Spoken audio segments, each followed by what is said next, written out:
حضرت ابو بکر شبلی رحمت اللہ علیہ فرمایا کرتے تھے جو تیری بیٹی کو خوبصورت سمجھ کے اس کے ساتھ نکاح کرنے تھے اسے بیٹی نہ دینا۔ حضرت جی کیوں؟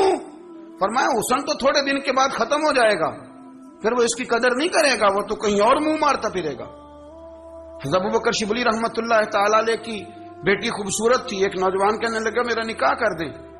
آپ فرمانے لگے پتر تو 1 مہینے کے بعد آنا کر دوں گا، بڑی موٹی تازی خوبصورت صاحبزادی۔ تو حضرت نے اسے دوائی کھلائی، اسے پخانے لگ گئے، جو پخانہ کرتی ایک مٹکے میں سنبھال دیتے۔ تھوڑا وقت گزرا تو وہ ہڈیوں کا پنجر بن گئی، مہینے بھر میں دست اتنے آئے کہ کمزور ہو گئی۔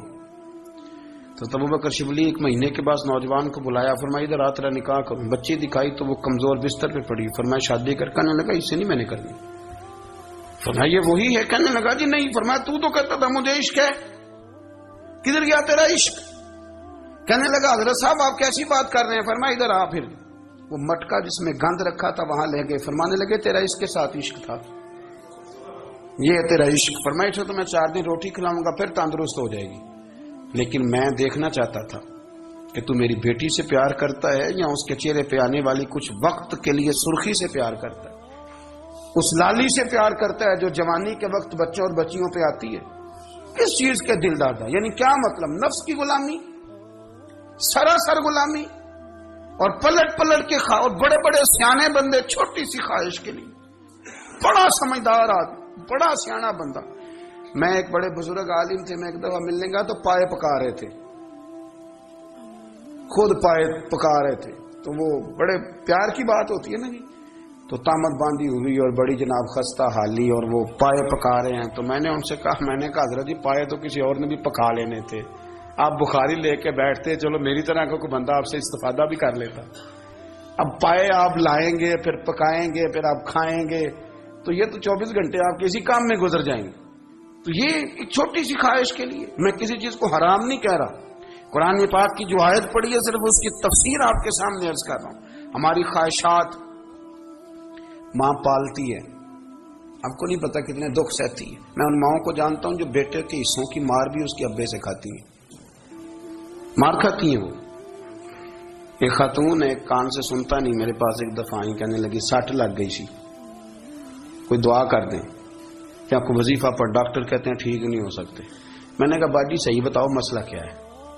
کہنے نہیں کچھ بھی نہیں، مسئلہ کیا ہونا ہے، پتر غلط نکل آیا ہے، اس کا باپ روز مارتا ہے، میں آگے گئی ہوں تو اس نے 1 تھپڑ میرے کان پہ مار دیے، پردہ پھٹ گیا۔ مائیں مار کھاتی ہیں، لیکن وہ پتر جس کو بڑی محنت سے پالا ہے، وہ جوان ہوتا ہے تو اماں سے کہتا ہے تجھے چھوڑ دینا ہے، پر جس لڑکی سے میرا ٹیلی فون پہ رابطہ ہے اسے نہیں میں نے چھوڑنا، وہ نہیں چھوڑ سکتی، ہر شے کچل جاتا ہے وہ۔ اماں کبھی لیٹ کے رات کو سوچتی ہے کہ یہ تو میری کل کمائی تھی، میں تو آج بھی اس کے حصے کے تھپڑ اپنی گالوں پہ برداشت کر رہی ہوں، تو یہ کدھر گیا؟ اردشیر نام کا بادشاہ تھا، حضرت محدث ابن الجوزی آج سے کچھ 700 سال پہلے لکھتے ہیں۔ اردشیر بادشاہ بڑا خوبصورت تھا، جوان تھا، بڑا عقل مند تھا، اس نے اس طرح کی قریب کی ساری ریاستوں پہ قبضہ کر لیا، بڑا عقل مند زیرک تھا، قبضہ ہو گیا۔ ایک بادشاہ بڑا سخت تھا، اس کے ساتھ جب پنجہ آزمائی ہوئی تو اردشیر کہتا ہے اس پہ میرا قبضہ نہیں ہو رہا تھا، اور جب ہم نے ساری ریاستوں نے مل کے اس پر حملہ کیا تو ایک قلعے کے اندر قلعہ بند ہو گیا۔ اردشیر بڑا خوبصورت آدمی تھا، بڑا سمجھدار تھا، تو وہ بادشاہ قلعہ بند ہو گیا، اس نے کہا نکلنا ہی نہیں۔ اب وہ اندر بند ہے، یک بارگی حملہ کیا تو وہ بڑا قلعہ تھا اس میں بند ہو گیا۔ اس بادشاہ کی نا جس پر حملہ کیا، اس کی بیٹی اچانک ایک دن قلعے کی دیوار پہ چڑھی تو اردشیر کے حسن و جمال کو دیکھا تو عاشق ہو گئی، اور اپنے ہی باپ کے خلاف اسے کہنے لگی کہ اگر تم میرے ساتھ شادی کا وعدہ کرے نا تو میں تجھے رستہ بتاتی ہوں حملہ کرنے کا۔ اس نے کہا میرا وعدہ رہا، تو رستہ بتا۔ اس نے رستہ بتایا اس لڑکی نے، اور بادشاہ نے حملہ کیا تو اس کا باپ قتل کیا، اس علاقے پہ قبضہ کیا شادی کے وعدے پر۔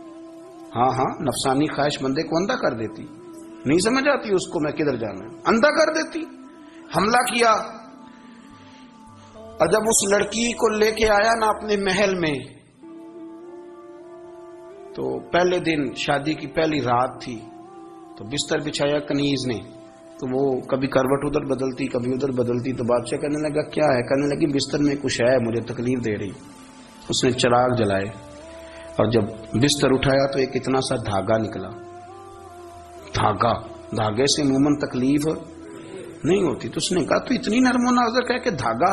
کہنے لگی میرا باپ نا میرے ساتھ اتنا پیار کرتا تھا کہ روز میرا بستر بھی خود بچھاتا تھا، اور اس نے آلہ رکھا ہوا تھا، وہ ناپتا تھا کہ کوئی پایا اونچا نیچا تو نہیں، میری بیٹی کا بیلنس سوتے وقت خراب نہ ہو جائے، اور میرے لیے گوشت اور کپڑے بھی خود پسند کر کے لاتا تھا، کھانے پینے کا خود خیال کرتا تھا۔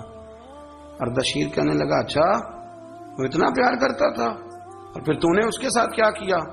کہنے لگا بلاؤ کنیزوں کو بلایا، فرمایا اس کو اٹھاؤ اور جلاد کے پاس لے جاؤ، اسے کہو کہ اس کے بال ایک گھوڑے کے ساتھ باندھے، پیر دوسرے گھوڑے کے ساتھ باندھے، اور ایک گھوڑا ادھر بھگا دے کدھر بھگا دے، یہ جس کے باپ نے اتنا پیار کیا، یہ نفس کی اتنی غلام ہے کہ اس کی وفادار نہیں رہی تو میری وفادار کیسے بنے گی؟ اس نے اتنے نازوں سے پالا کہ دھاگا اسے برداشت نہیں۔ او یارو یاد رکھو، اگر نفس کی غلامی کرو اور بڑے بڑے وفاداروں کو چھوڑ کے غلامی کرو تو پھر کہو وفادار مل جائیں، کوئی بول اب لڑا نہ بول بیٹھی ہوں دے خسم ناراض بڑ بولیاں دے، کہاں سر کھائے تے بلبل ٹھنڈ پائے، بڑے فرق نہیں سجنا بولیاں دے، جڑیاں خسماں دی وچ رضا وسن پاگ جاگ جاندے انہاں گولیاں دے، آپ ادلیاں نو سردار پین تکے تے شرما والیاں نو چوٹے ڈولیاں دے۔ اپنے نفس کے پیچھے چلو گے تو یہ تباہی ہے۔ جب ہم نے کسی سے وفا نہیں کی تو یہ کیا امید ہوئی کہ دنیا ہم سے وفا کرے گی؟